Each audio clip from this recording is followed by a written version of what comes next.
All right, Craig, tell us about the CMS Hub feature of the week. Yeah, look, it's the simple things, and it's been there for ages. This is not a new feature or anything like that, but it's a simple redirect domain.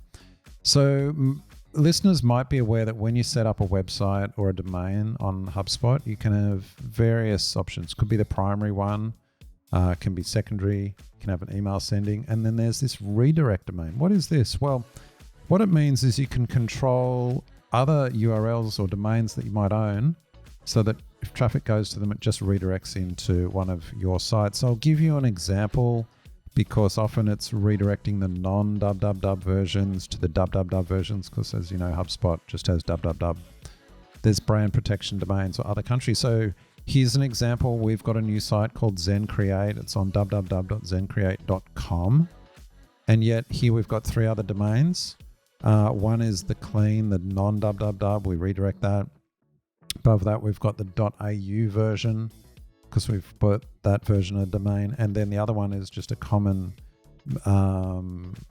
misspelling.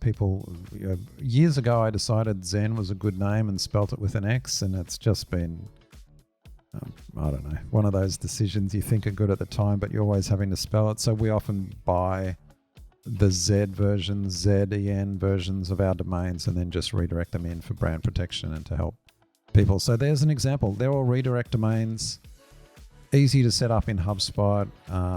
All you do is click to connect it and you'll give the DNS entries, add that in wherever you're doing it, Cloudflare, and it's good to go. It also adds HTTPS, so the SSL for it, so it's all secure. You don't get any of those, this is insecure messages. So handy little tip. And I think it's in most plans. It might be in all plans of HubSpot, actually. That used to be. Do you remember when the root domains was an enterprise feature? Correct. And then they made it pro, and then they're just like, come on, everyone needs this. I think it's available even on free. I have to double check that, but yeah, definitely starter.